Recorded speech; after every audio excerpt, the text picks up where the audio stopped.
Hello everyone, welcome to YouTube channel of SPC. Last 3 classes में हमने thermodynamics की introductory, सारे वेरिएबल्स क्या होते हैं और छोटे छोटे टर्म्स जिनका क्या मतलब है थर्मोडायनेमिक्स में, उनको कवर किया। साथ ही साथ हम लोगों ने लेक्चर नंबर 2 में फर्स्ट लॉ ऑफ थर्मोडायनेमिक्स क्या होता है इसके बारे में पढ़ा। फिर हम लोगों ने निकाला क्या डिफरेंस बिटवीन हीट कैपेसिटीज, जो कि Cp माइनस Cv था। एक केस हमने इसका रियल गैस का देखा, दूसरा केस हमने इसका आइडियल गैस का देखा। फिर फर्स्ट लॉ ऑफ थर्मोडायनेमिक्स का जो दूसरा एप्लीकेशन था, पीवी रिलेशन, इसे हमने लेक्चर नंबर 3 में पढ़ा। इसके साथ ही लेक्चर नंबर 3 में हम लोगों ने वर्क डन निकाला वेरियस थर्मोडायनेमिक प्रोसेस के लिए, जैसे कि एडियाबैटिक, आइसोथर्मल, आइसोबेरिक, आइसोकोरिक, सबके वर्क डन हमने फाइंड आउट किए थे। फिर इन पे कुछ न्यूमेरिकल्स लगाए थे। आज लेक्चर नंबर 4 में हम लोग हीट इंजन और रेफ्रिजरेटर के बारे में पढ़ेंगे। हीट इंजन और रेफ्रिजरेटर के बारे में तो शुरू करते हैं कि हीट इंजन क्या होता है। ठीक, तो देखिए, हीट इंजन हमारा क्या है, इस पर अगर हम लोग फोकस करें, हीट इंजन तो आखिर क्या होता है ये हीट इंजन। हीट इंजन क्या करता है, एक डिवाइस है जो हीट को वर्क में कन्वर्ट करता है। क्या करता है, हीट को वर्क में कन्वर्ट करता है। And heat engine is a device which convert heat into work. तो डेफिनेशन क्या होगी, it is a device which converts heat into work. Heat को क्या करता है, वर्क में चेंज कर देता है।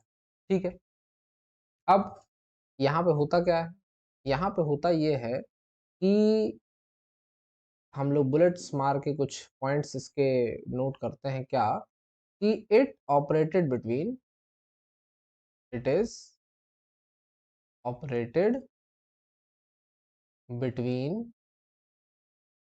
अ source and a sink.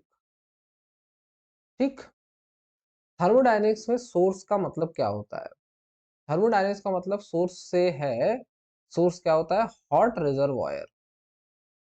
Hot reservoir, अगर ये शब्द कहीं लिखा हुआ दिख जाए हॉट रिजर्वायर, तो इसका मतलब ये है कि ये वो जगह है जहां से कितना भी अमाउंट ऑफ हीट आप क्या कर सकते हैं, एक्सट्रैक्ट कर सकते हैं। यहाँ से कितना भी अमाउंट ऑफ हीट आप निकाल लेंगे। ठीक, और सिंक या फिर कोल्ड रिजर्वायर, सिंक या फिर कोल्ड रिजर्वायर शब्द का क्या मतलब है कि ये एक ऐसी जगह है जहां पे आप जितना चाहे उतना हीट क्या करेंगे, दे देंगे, लेकिन वो ठंडा ही रहेगा, गर्म नहीं होने वाला है। ठीक है, तो यहाँ पे आइडियल सिचुएशन को कंसीडर करके चलते हैं थ्योरी पढ़ते समय। ठीक है, चलिए, तो आते हैं हम लोग आगे।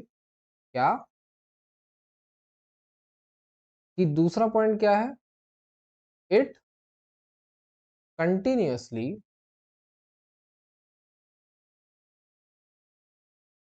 ऑपरेटिंग बिटवीन दीज टू, इनके बीच में क्या करेगा, कंटिन्यूअसली ऑपरेट करने वाला है। ठीक, फिर उसके बाद इट एक्सट्रैक्ट्स, एक्सट्रैक्ट्स का मतलब निकाल रहा है, खींच रहा है। ठीक, it extracts an amount of heat Q1। मान लेते हैं कि जो हीट का अमाउंट है वो कितना है, Q1 है, इसको एक्सट्रैक्ट कर रहा है। और एक्सट्रैक्ट करेगा कहां से, सोर्स से। It extracts an amount of heat Q1 from source at temperature T1 जो कि टेम्परेचर T1 पे है, ठीक है। Now it performs some work. ये क्या करेगा, कुछ वर्क परफॉर्म करेगा। मान लेते हैं वर्क कितना परफॉर्म कर रहा है, work some work W perform कर दिया, कितना थोड़ा वर्क इसने किया जिसको हम लोग डिनोट किया W से, और उसके बाद रिजेक्ट्स, रिजेक्ट्स मतलब निकाल देता है, ठीक, rejects rest amount of heat, rest amount of heat at sink at T2, और ब्रैकेट में लिखेंगे कि T1 is greater than T2। तो क्या कर रहा है, ये ऑपरेट करता है किसके बीच में, सोर्स और सिंक के बीच में क्या करेगा, ऑपरेट करेगा, कंटिन्यूअसली ऑपरेट करता रहता है। कुछ अमाउंट ऑफ हीट को क्या करेगा, एक्सट्रैक्ट करेगा, कहाँ से, सोर्स से। कुछ वर्क डन करेगा, वर्क डन करने के बाद बची हुई जो हीट है उसको क्या करेगा, उसको रिजेक्ट कर देगा या रिलीज कर देगा या एमिट कर देगा किसके पास, सिंक के पास, जिसका टेम्परेचर कितना है T2, और T1 बड़ा रहेगा किससे, T2 से। इस बात का विशेष ध्यान रखना है, ठीक है। तो अगर इस पूरे सिस्टम को हम लोग एक तरीके से डायग्राम बना के देखें तो क्या बनेगा, मान लेते हैं कि अपने पास क्या है, ये एक सोर्स है, क्या है, ये एक सोर्स जिसका टेम्परेचर कितना है T1, ठीक है। यहाँ पे मान लेते हैं कि हमने लगा दिया एक हीट इंजन, और नीचे अपने पास क्या है, एक सिंक है जिसका टेम्परेचर कितना है T2, ठीक। तो हम लोग क्या देख रहे थे, हम लोग देख रहे थे कि हीट इंजन क्या करता है, हीट इंजन सोर्स से कुछ अमाउंट ऑफ हीट को क्या करेगा, एक्सट्रैक्ट करेगा। तो मान लेते हैं कि वो अमाउंट ऑफ हीट जो है, वो जो एक्सट्रैक्ट इसने कर ली यहाँ से, वो कितनी है, Q1, ठीक। अमाउंट ऑफ हीट क्या एक्सट्रैक्ट दिखाया था हमने कि Q1 को क्या करेगा, एक्सट्रैक्ट कर लेगा। फिर कुछ वर्क डन कर रहा है, तो मान लेते हैं कि ये जिसने वर्क डन किया वो कितना है, Q1 minus Q2, Q1 minus Q2। तो ये जो Q2 है ये क्या है, Q2 ये वो एनर्जी है या वो अमाउंट ऑफ हीट है जो इसके पास बची रह गई थी, और ये बची हुई हीट को क्या करेगा, रिलीज कर देगा जाके किसके पास, सिंक के पास, माने रिजेक्ट कर देगा किसको, सिंक को। तो इसने रेस्ट अमाउंट ऑफ हीट जो थी वो किसको दे दी, सिंक को दे दी, ठीक।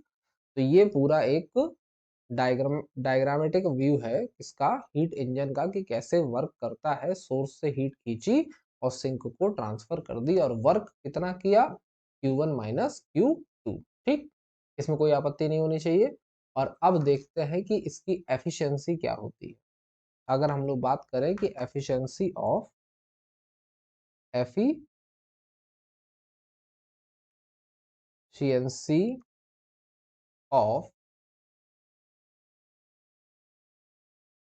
हीट इंजन, हीट इंजन की हम लोग को क्या निकालनी है, एफिशिएंसी, कि आखिर कितना एफिशिएंट है हमारा हीट इंजन।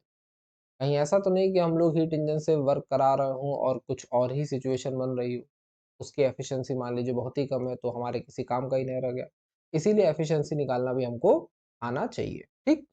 तो यहाँ पे जो एफिशिएंसी निकालनी है वो कैसे निकालनी है, देखिए, जो इसकी एफिशिएंसी होती है वो क्या होती है, it is defined as the ratio of, किसका रेशियो है, it is defined as the ratio of useful work done to the amount of heat extracted by the heat engine from source। ठीक, किसका रेशियो है? Work done का, और जितना amount of heat क्या किया था उसने, एक्सट्रैक्ट किया था कहां से? सोर्स से। तो ये क्या बन गया? एफिशिएंसी बन गई, that is efficiency equals to useful work done divide by amount of heat extracted by heat engine. तो एफिशिएंसी को हम लोग डिनोट कर रहे हैं किससे? ईटा से। वर्क डन को किससे डिनोट करेंगे? डब्ल्यू से। और जो अमाउंट ऑफ हीट है वो कितना है? Q1।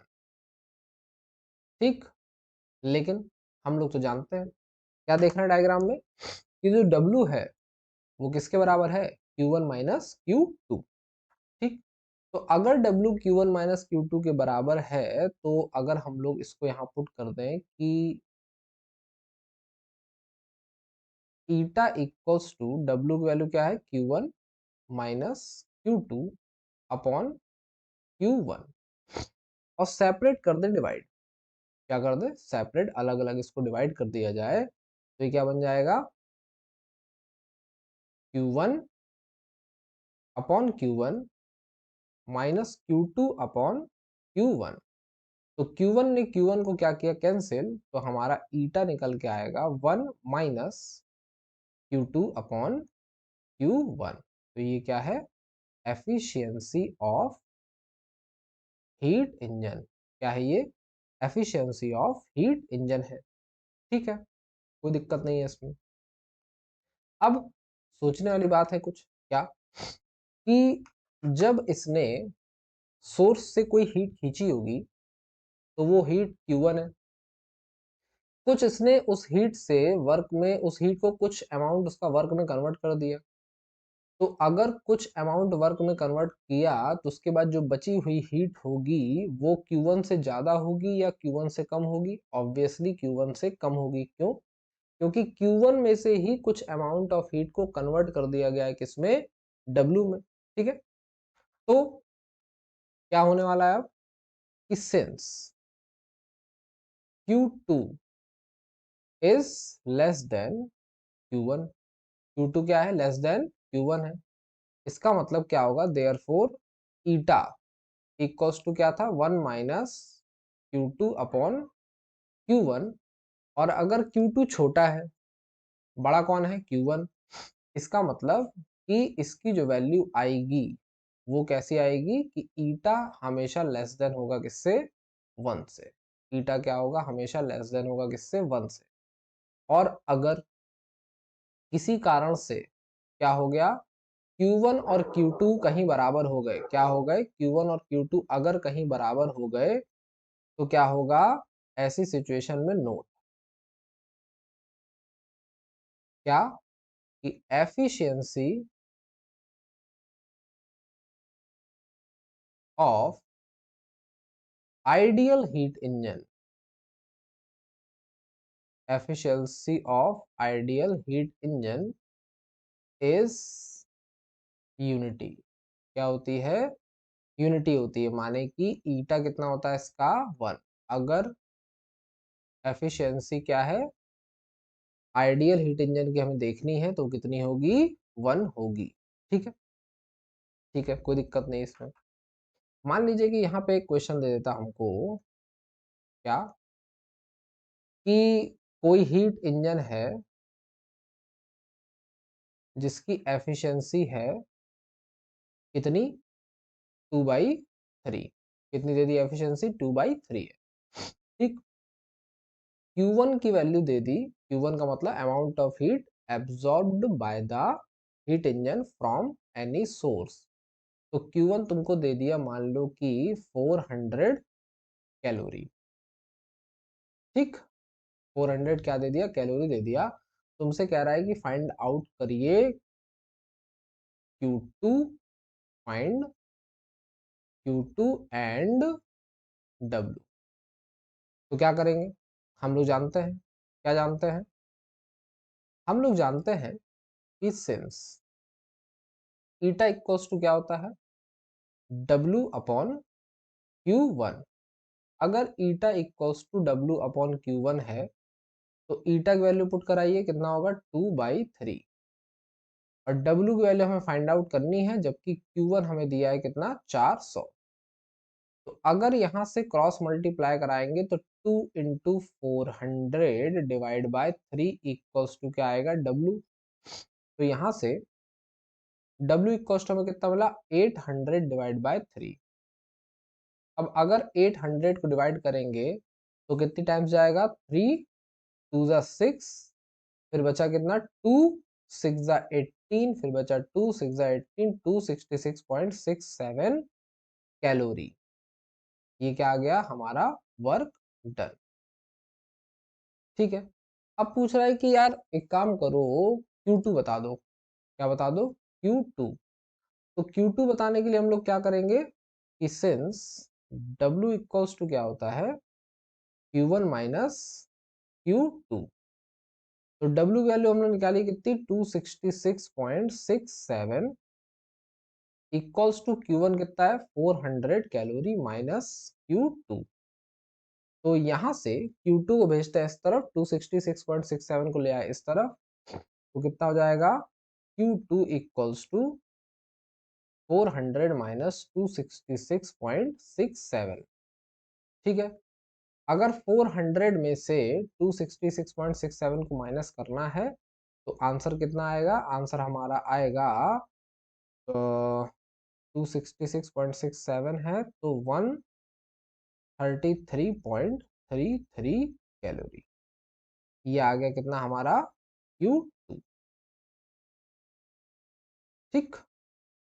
इस तरीके से क्वेश्चन आएगा कि efficiency of any heat engine is 2/3 and it absorb 400 calorie of heat from any source, then find out the amount of heat rejects by it to the sink and useful work done. उस question को हमने एक summarise view में लिखा और उसका solution आपके सामने है, ठीक, ठीक है। अगली बात आती है किसकी, रेफ्रिजरेटर।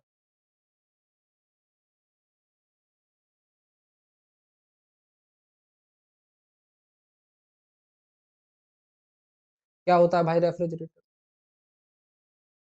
हीट इंजन क्या कर रहा था, हीट इंजन Q1 खींच रहा था, कुछ W कर रहा था और Q2 भेज रहा था नीचे। रेफ्रिजरेटर क्या होता है, कन्वर्स होता है किसका, हीट इंजन का। क्या होता है रेफ्रिजरेटर, कन्वर्स होता है किसका, हीट इंजन का। तो क्या लिखना है, इट इज कन्वर्स, कन्वर्स का मतलब क्या होता है, उल्टा, converse of heat engine. Heat engine का क्या है, कन्वर्स है। अब अगर ये कन्वर्स है तो वो सोर्स से हीट खींच रहा था, कुछ वर्क डन कर रहा था और बची हुई हीट को नीचे ट्रांसफर कर रहा था। ये क्या करेगा, उल्टा करेगा, ये नीचे से ऊपर लाएगा, कुछ एक्स्ट्रा वर्क डन इसके ऊपर होगा और फिर जो नई हीट होगी उसको ट्रांसफर करेगा किसको, सोर्स को, ठीक। तो क्या लिखना है, it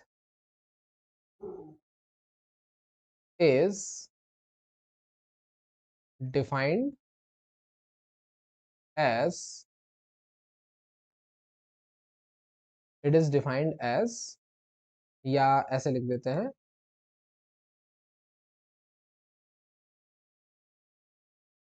it extracts heat Q2 from cold reservoir oblique करके sink which is at T2, माने T2 टेम्परेचर पे है, विच इज एट टेम्परेचर T2 लिख देते हैं।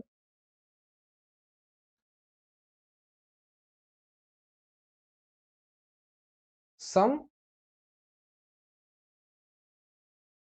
External work is done on it and now final amount of heat, जो final heat का amount है उसको क्या करेगा, ये रिजेक्ट करेगा किसके पास, सोर्स के पास। And now final amount of heat transfer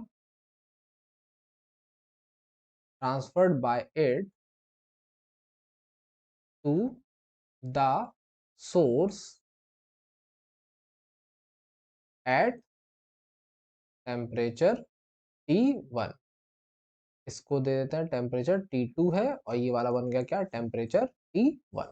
ठीक है, तो इसका मतलब कि ये क्या कर रहा होगा, अगर इसको डायग्राम के व्यू में हम लोग देखें तो ये है अपने पास सोर्स जिसका टेम्परेचर कितना है, T1। ये है अपने पास सिंक जिसका टेम्परेचर है कितना, T2। रेफ्रिजरेटर ने R से रिप्रेजेंट कर दिया हमने कि क्या है, रेफ्रिजरेटर है। ठीक है, रेफ्रिजरेटर ने T2 से कुछ अमाउंट ऑफ हीट जो एक्सट्रैक्ट करी वो कितनी है, Q2 है। इसके ऊपर कुछ वर्क डन हुआ एक्सटर्नल जो था, और ये कितना होगा, Q1 माइनस Q2। और जो नई हीट इसके पास अब बची है, जनरेट हो चुकी है इसके अंदर, वो हो गई Q1। तो इसने Q2 को नीचे से लिया, कुछ एक्स्ट्रा वर्डन इसके ऊपर हुआ। पिछले बार में क्या कर रहा था, खुद वर्डन करके निकाल रहा था, हीट को कन्वर्ट कर दे रहा था। ये वापस से क्या कर रहा है, दूसरी हीट को लेके आ रहा है और अंदर दे रहा है, माने वर्क को हीट में कन्वर्ट कर रहा है। वो हीट को वर्क में कन्वर्ट कर रहा था, ये वर्क को हीट में कन्वर्ट कर रहा है, इसीलिए क्या बोला जा रहा है, it is converse of heat engine. ठीक, अब जैसे वहां पे एफिशिएंसी ऑफ हीट इंजन था, ऐसे ही रेफ्रिजरेटर में एफिशिएंसी की जगह हम लोग एक टर्म यूज करेंगे जिसको कहते हैं कोफिशिएंट ऑफ परफॉर्मेंस। क्या कहते हैं, कोफिशिएंट ऑफ परफॉर्मेंस कहते हैं। तो इसको लिखेंगे coefficient of performance of refrigerator.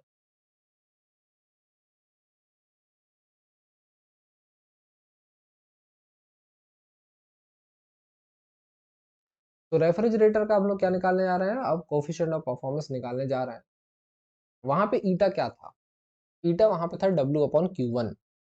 माने जितना वर्डन उसने खुद किया और जितना अमाउंट उसने हीट का खींचा था, इनका रेशियो जब लिया गया तो क्या बना था, हमारा एफिशिएंसी ऑफ हीट इंजन। ठीक है, यहाँ पे क्या हो रहा है, यहाँ पे Q2 खींच रहा है, और जितना एक्सटर्नल वर्डन होगा उसके ऊपर उसको रखा जाएगा। तो कोफिशिएंट ऑफ परफॉर्मेंस कैसे डिफाइन करेंगे कि it is defined as the ratio of, किसका किसका रेशियो है, it is defined as the ratio of amount of heat, amount of heat जो इसने क्या करी, एक्सट्रैक्ट करी, किससे, कोल्ड रिजर्वायर से। amount of heat extracted by it from cold reservoir, from cold reservoir oblique करके sink and external work done. जो भी एक्सटर्नल वर्क डन हुआ है उसको रख देना है इसके साथ। ठीक, इसका मतलब कोफिशिएंट ऑफ परफॉर्मेंस, COP क्या है? Amount of heat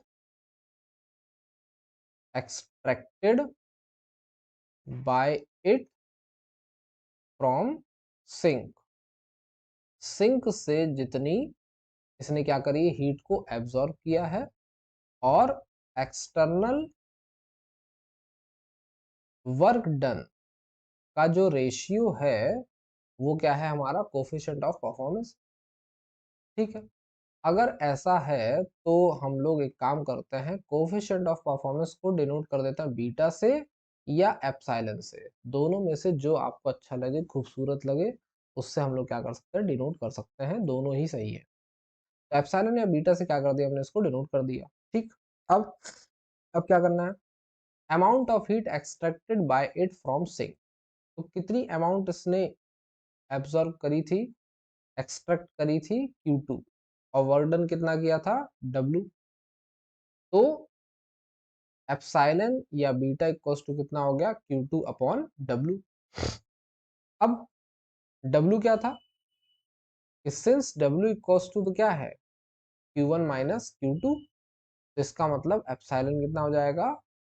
Q2 upon Q1 minus Q2। ठीक, ये आ गया हमारा क्या? Coefficient of performance of refrigerator. ठीक है, अब हम लोग देखते हैं एक फिर से छोटा सा क्वेश्चन कि कोई क्या मान लेते हैं हम लोग? रेफ्रिजरेटर है जिसका बीटा हमको दिया गया है, बीटा या एप्सिलॉन मान लेते हैं, एप्सिलॉन से डिनोट करके चलेंगे हम लोग। हम लोग को मान लो कि दिया गया है Q1 मान लेते हैं। Q1 हमको दिया गया है आपका 500 कैलोरी, जबकि Q2 दिया गया है हमको कितना? 300 कैलोरी। और फाइंड करना है epsilon and work done, external work done. ठीक है, तो हम लोगों को पता है क्या कि सिंस एप्सिलॉन इक्वल्स टू क्या होता है? Q2 upon Q1 minus Q2, Q2 upon Q1 minus Q2। और Q2 की वैल्यू तो भाई कितनी है? 300। और Q1 की वैल्यू कितनी है? 500 माइनस Q2 की वैल्यू कितनी है? 300। तो कितना आ गया?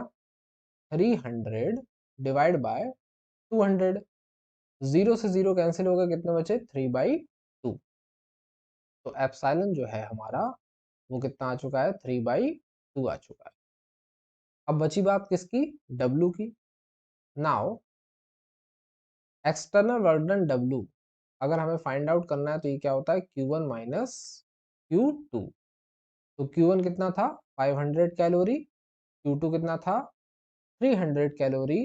तो W हमारा कितना आ गया? 500 माइनस 300, 500 माइनस 300, और ये बन गया कितना? 200 कैलोरी। तो ये आ गया हमारा क्या? Work done. ठीक, अभी ये सारी चीजें टेम्परेचर के फॉर्मेट में भी आएंगी, तब हम लोग देखेंगे आगे कि टेम्परेचर के फॉर्मेट में कैसे आता है। ठीक, तो आइए आगे आते हैं कि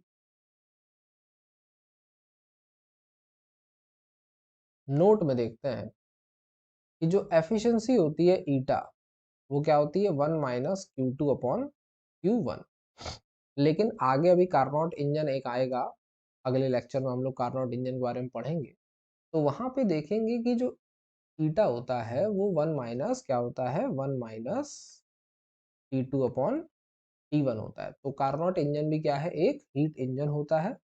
इसीलिए हीट इंजन की एफिशिएंसी को हम लोग T2 1 minus T2 upon T1 से भी डिनोट करेंगे। तो इसका मतलब एक और चीज दिख रही है यहाँ से कि Q1 upon Q2 T1 upon T2 के बराबर भी है। ठीक है, लेकिन यहाँ ध्यान रखने वाली बात क्या है कि T1 एंड T2 किस में होने चाहिए? केल्विन में होने चाहिए। किस में होने चाहिए? केल्विन में। ठीक है, तो अगर हम लोग इस पे एक क्वेश्चन की बात करते हैं कि हम लोगों को दे दिया गया क्या कि भाई एक काम करो, कि एक T1 है कोई जिसका टेम्परेचर है 127 डिग्री सेल्सियस और T2 है 27 डिग्री सेल्सियस। तो कह रहा है कि फाइंड करिए क्या एफिशिएंसी ऑफ हीट इंजन और साथ ही साथ निकालिए क्या Q1 अपॉन Q2। दोनों को क्या करना है, फाइंड आउट करना है। तो ईटा क्या हो जाएगा, ईटा हम लोग को पता है कि 1 माइनस T2 अपॉन T1 होता है। लेकिन पुट कैसे करोगे, पुट करते समय ध्यान रखना है कि सेल्सियस को केल्विन में क्या करना है, चेंज। सेल्सियस को केल्विन में क्या करना है, चेंज करना है। ध्यान रखना है, इस बात का भूलना नहीं किसी को। तो 1 माइनस T2, T2 क्या है 27 प्लस 273 डिवाइड बाय 127 प्लस 273। ठीक, ऐसा नहीं करना है कि T2 को चेंज कर दिया T1 नहीं किया, ध्यान रखना है दोनों को। अब कुछ महारथी यहाँ पे होंगे जो कहेंगे कि दोनों का यूनिट तो सेम है और यूनिट सेम है तो रेशियो सेम होगा। ऐसा नहीं होता। अगर सेल्सियस सेल्सियस को आप कैंसिल, मान लीजिए कि 100/200 को कैंसिल किया तो कितना आ गया आपका 1/2।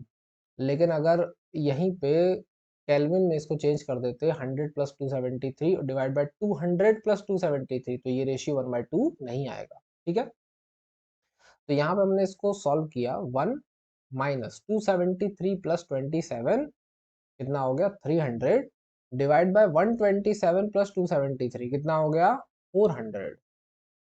ठीक, तो जीरो ने जीरो कैंसिल किया, कितना बच गया हम लोग के पास, ईटा इक्वल्स टू 1 माइनस 3/4।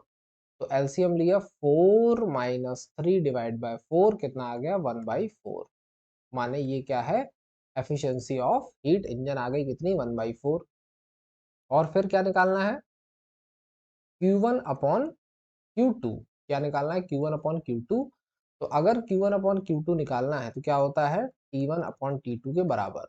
तो T1 कितना है 127 प्लस 273 डिवाइड बाय 27 प्लस 273। 127 273 को ऐड किया तो 400, ये कितना आएगा 300। तो कितना आ गया Q1/Q2 4/3। ठीक, अब नेक्स्ट टॉपिक अपना है क्या कि यार जो एफिशिएंसी है हीट इंजन की, मान लो कि कोई अपने पास एक सोर्स है, एक सिंक है। तुमने एक तरफ लगा दिया हीट इंजन, एक तरफ लगा दिया रेफ्रिजरेटर। एक ऊपर से नीचे हीट को लेके आ रहा है, एक नीचे से ऊपर ला रहा है। तो क्या हो रहा है, हो ये रहा है कि इनके बीच में जो इनकी एफिशिएंसी या कोफिशिएंट ऑफ परफॉर्मेंस है, क्या इनके बीच में कोई रिलेशन है, कोई रिश्ता नाता है, इनके बीच में कोई संबंध है। तो हम लोग अब उस संबंध को फाइंड आउट करेंगे। तो हमारी नेक्स्ट हेडिंग है क्या, relation between eta and epsilon. माने relation between efficiency of heat engine and coefficient of performance of refrigerator. ठीक, तो अगर ये मान लो कि क्वेश्चन के फॉर्म में आ जाए तो क्या डायरेक्ट कर देंगे, नहीं, डिफाइन कर करके करेंगे। कैसे, कि सबसे पहले कि efficiency of heat engine is defined as the ratio of useful work done to the amount of heat extracted by it from hot reservoir। Hot reservoir से इसने जितनी हीट ली थी उसका क्या था रेशियो। तो ईटा इक्वल्स टू हो गया W अपॉन Q1। और सिंस W इक्वल्स टू क्या होता है Q1 माइनस Q2, तो ईटा इक्वल्स टू हो गया Q1 minus Q2 upon Q1। तो यहाँ से हमको पता चल गया कि ईटा इक्वल्स टू क्या है 1 माइनस Q2 अपॉन Q1। देखो एकेडमिक पढ़ाई में लिख के दिखाना होगा, ऐसे नहीं कि शॉर्टकट में दे दिया और हम चल गए, ऐसा नहीं होगा। ठीक, अगला क्या है, coefficient of performance of a refrigerator is defined as amount of heat extracted by it from sink. Sink से जो इसने हीट निकाली थी to the external work done, माने एप्सिलॉन इक्वल्स टू होता है क्या, Q2 upon W, and since W equals to क्या होता है Q1 minus Q2, hence epsilon equals to क्या हो गया, एप्सिलॉन इक्वल्स टू हमारा हो गया क्या, Q2 upon Q1 minus Q2। ठीक है, अगर हम इसका रेसिप्रोकल ले लें, अब क्या ले लें, रेसिप्रोकल, तो टेक रेसिप्रोकल, क्या ले लिया हमने, रेसिप्रोकल ले लिया, तो 1 अपॉन एप्सिलॉन इक्वल्स टू क्या होगा, Q1 minus Q2 upon Q2। ठीक, अब सेपरेट डिवाइड कर देते हैं, क्या कर देते हैं, सेपरेट डिवाइड कर देते हैं। ठीक है, तो क्या आएगा, 1 upon epsilon equals to Q1 upon Q2, क्या आएगा, 1 upon epsilon equals to Q1 upon Q2 minus Q2 upon Q2, तो Q2 अपॉन Q2 कट के क्या बन जाएगा हमारा 1, तो 1 अपॉन एप्सिलॉन हमको पता चल गया कितना हो गया, Q1 अपॉन Q2 माइनस 1। ठीक है, इसको मान लेते हैं equation number 1। Since eta equals to क्या है, 1 माइनस Q2 अपॉन Q1, तो Q2 अपॉन Q1 को भेजते हैं इधर, ईटा को लाते हैं इधर, क्या होगा, ये बन जाएगा आपका Q2 अपॉन Q1 1 माइनस ईटा, और अगर इसका रेसिप्रोकल ले लें तो क्या बनेगा, Q1 upon Q2 equals to 1 upon 1 minus eta. Put कर देते हैं इस वैल्यू को कहाँ, इक्वेशन नंबर 1 में, पुट इन इक्वेशन 1, इक्वेशन 1 में पुट करने जा रहे हैं, तो Q1 अपॉन Q2 हमको दिख रहा है इक्वेशन 1 में एज इट इज रखा हुआ है, तो उसकी वैल्यू को जब पुट करेंगे तो 1 upon epsilon equals to Q1 upon Q2 है, माने कि 1 अपॉन 1 माइनस ईटा माइनस 1। अब क्या करना है, एलसीएम लेना, एलसीएम लेंगे तो 1 upon eta equals to, LCM कितना आ गया, 1 माइनस ईटा और ऊपर 1 माइनस 1 प्लस ईटा, तो 1 से 1 क्या हो गया, cancel, 1 upon epsilon equals to eta upon 1 minus eta. ठीक, फिर से रेसिप्रोकल ले लें अगर, तो हम लोग को क्या मिलेगा, epsilon equals to 1 minus eta upon eta, और 1 माइनस ईटा अपॉन ईटा का सेपरेट डिवीजन अगर करेंगे तो क्या मिलेगा हमको, eta equals to 1 upon eta minus 1, तो ये क्या है, coefficient of performance and efficiency of heat engine के बीच का क्या है, रिलेशन। ठीक, अगर इसे ईटा को एलएचएस और एप्सिलॉन को आरएचएस में रखना था तो क्या करेंगे, ये बनेगा आपका एप्सिलॉन प्लस 1 1 अपॉन ईटा, और फिर से रेसिप्रोकल लोगे तो क्या बन जाएगा, 1 upon 1 plus epsilon equals to eta, तो ये क्या आ गया, रिलेशन आ गया क्या, eta equals to 1 upon 1 plus epsilon होता है। ठीक, ठीक है, अब हम लोगों ने थोड़ी देर पहले देखा था एक नोट, क्या कि आइडियल हीट इंजन की एफिशिएंसी कितनी होती है, 1 होती है, ideal efficiency of ideal heat engine, efficiency of ideal heat engine कितनी होती है यार, ईटा इक्वल्स टू 1। ठीक, तो अगर आइडियल रेफ्रिजरेटर होगा तो कोफिशिएंट ऑफ परफॉर्मेंस क्या होगा, therefore epsilon equals to 1 upon eta minus 1 होता है, और ईटा की जगह जैसी 1 रखोगे तो 1/1 माइनस 1, इसका मतलब कि एप्सिलॉन कितना आएगा 0। ठीक है, क्लियर कट बात है एकदम। तो एप्सिलॉन की वैल्यू 0 से लेके आगे तक चलेगी, जबकि ईटा जो होता है 1 से छोटा लेकिन 0 से क्या होगा, बड़ा होगा। 1 से छोटा होगा, 0 से कितना होगा, बड़ा होगा हमेशा। जबकि कोफिशिएंट ऑफ परफॉर्मेंस अगर निकालेंगे किसका, आइडियल रेफ्रिजरेटर का, तो वो कितना हो जाएगा 0। और आइडियल हीट इंजन की एफिशिएंसी कितनी होती है, 1। 1 का मतलब क्या होता है, 100%।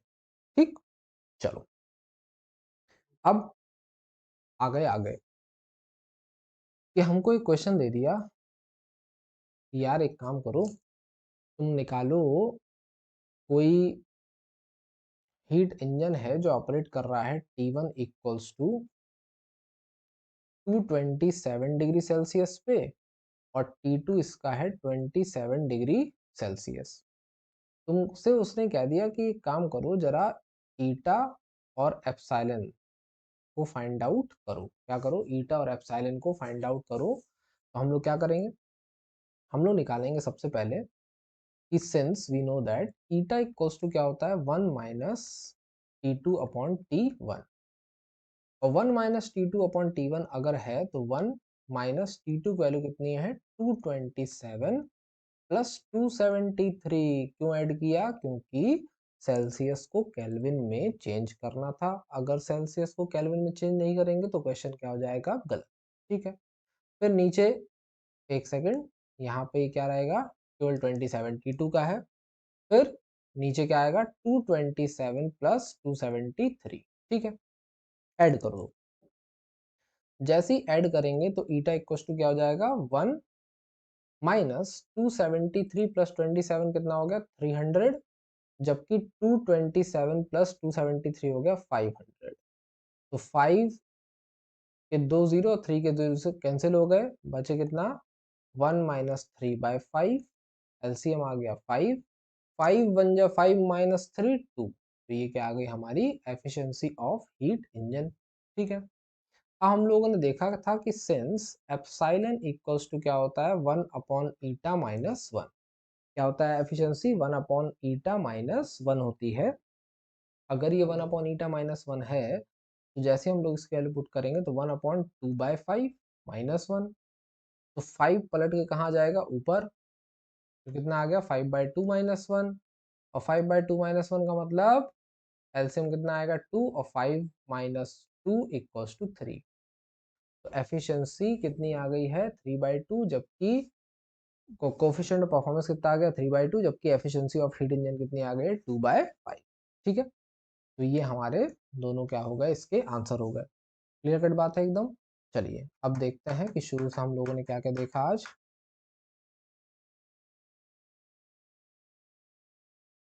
सबसे पहले हम लोग देख रहे थे कि क्या है अपने पास, हीट इंजन है। हीट इंजन क्या होता है, एक ऐसा डिवाइस है जो क्या करता है, हीट को कन्वर्ट करता है किसमें, वर्क में। ऑपरेट करता है किसके बीच में, एक सोर्स, एक सिंक, और बीच में हीट इंजन होता है जो वर्किंग सब्सटेंस के ऊपर काम करता है।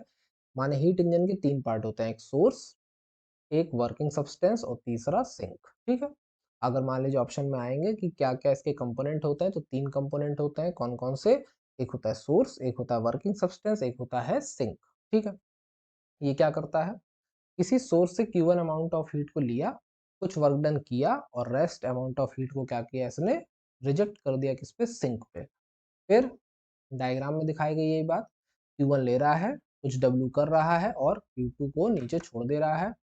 तो एफिशिएंसी क्या होती है, the ratio of useful work done to the amount of heat extracted by heat engine. तो ईटा इक्वल टू क्या होगा, W अपॉन Q1। हमें पता है कि W तो क्या है, Q1 माइनस Q2 है। तो Q1 माइनस Q2 रखा तो हमको एक्सप्रेशन मिल गया ईटा का कितना, 1 माइनस Q2 अपॉन Q1। और क्योंकि Q2 हमेशा Q1 से छोटा होगा, इसीलिए एफिशिएंसी ऑफ हीट इंजन हमेशा 1 से छोटी होगी, कभी भी 100% नहीं हो सकती। अगर 100% होगी तो वो आइडियल हीट इंजन बन जाएगा। फिर एक छोटा सा न्यूमेरिकल हमने इस पे देखा। अब बात आती है रेफ्रिजरेटर की। रेफ्रिजरेटर क्या क्या क्या कह रहा है कि ये एक कन्वर्स है किसका, हीट इंजन का। इसका मतलब कि हीट इंजन क्या कर रहा था, हीट को वर्क में कन्वर्ट कर रहा था। ये कोई वर्क आएगा एक्स्ट्रा, उसको हीट में कन्वर्ट करेगा। तो ये करता क्या है, कुछ हीट Q2 लेता है, बाहर से कोई वर्क डन होगा, इस वर्क डन को हीट में कन्वर्ट करके नीचे वाली हीट और इस वाली हीट को मिक्सअप करके ऊपर अब क्या करेगा, भेजेगा।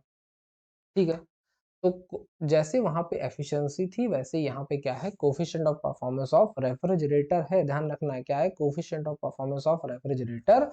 तो ये क्या होता है, Q2 अपॉन डब्ल्यू, माने जितना अमाउंट ऑफ हीट इसने एक्सट्रैक्ट किया किससे, सिंक से, और जितना एक्सटर्नल वर्क डन इसके ऊपर हुआ बाहर से। तो Q2 अपॉन डब्ल्यू, और डब्ल्यू है कितना, Q1 माइनस Q2, इसीलिए एप्सिलॉन कितना बन गया, Q2 upon Q1 minus Q2। फिर एक न्यूमेरिकल इस पे भी हमने देखा। अब एक नोट देखना है कि ईटा जो होता है 1 minus Q two upon Q one है, लेकिन अगर टेम्परेचर ऑफ सोर्स और सिंक के रिस्पेक्ट में ईटा का फॉर्मूला क्या देखें तो क्या होता है, eta equals to 1 minus T two upon T one. इसे हम लोग नेक्स्ट लेक्चर में डिराइव करके भी देखेंगे। तो इससे क्या पता चल रहा है कि Q1 और Q2 इसके बराबर होता है T1 और T2 के। ध्यान रखने वाली बात यह है कि T1 और T2 का जो टेम्परेचर है वो केल्विन में ही लेना है। T1 T2 जो दोनों टेम्परेचर हैं इन्हें केल्विन में ही लेना है। ठीक है, अब हमने फिर से एक क्वेश्चन लिया कि T1 T2 दिया है, ईटा निकालिए, Q1 Q2 निकालिए, इसको आसानी से निकाला जा सकता है। फिर हमारे पास आ गया कि रिलेशन निकालिए जरा इसके बीच में, efficiency of heat engine and coefficient of performance of refrigerator. तो सबसे पहले यहाँ पे हम लोग एफिशिएंसी ऑफ हीट इंजन को डिफाइन करेंगे पूरा, फिर कोफिशिएंट ऑफ परफॉर्मेंस को डिफाइन करेंगे पूरा। अब यहाँ पे रेसिप्रोकल लिया, रेसिप्रोकल लिख करके सेपरेट डिवाइड किया, सेपरेट डिवाइड करके बनाई इक्वेशन नंबर 1। फिर दोबारा से बताया कि ईटा क्या है, 1 minus Q two upon Q one है। तो यहाँ से Q1 अपॉन Q2 वैल्यू निकाल के इक्वेशन वन पुट कराई। इक्वेशन वन पुट कराने के बाद एलसीएम लिया तो हम लोग को पता चलेगा कि एप्सिलॉन किसके बराबर है, 1 माइनस ईटा अपॉन ईटा के। अगर सेपरेट डिवाइड कर देंगे तो हमें एक रिलेशन मिलेगा, epsilon equals to 1 upon eta minus 1। और ईटा के रिस्पेक्ट में अगर देखेंगे तो eta equals to 1 upon 1 plus epsilon. ठीक, तो हम लोगों को पता है कि आइडियल हीट इंजन जो होता है वो क्या होता है, उसकी एफिशिएंसी होती है 1, 1 का मतलब 100%। तो अगर ईटा की वैल्यू 1 रख दें तो जो रेफ्रिजरेटर बनेगा वो कैसा होगा, आइडियल। और आइडियल रेफ्रिजरेटर की जो कोफिशिएंट ऑफ परफॉर्मेंस होगा वो कितना हो जाएगा, 0। ठीक, इसके बाद हमने एक छोटा सा न्यूमेरिकल और देखा कि T1 T2 दिया था, ईटा और एप्सिलॉन निकालना है, आसानी से निकाला जा सकता है। नेक्स्ट क्लास में हम लोग पढ़ेंगे क्या, कार्नोट इंजन, जो कि एक रिवर्सिबल हीट इंजन होता है। ठीक है, चलिए, thank you. Like, subscribe and share करिए। जय हिंद, जय भारत।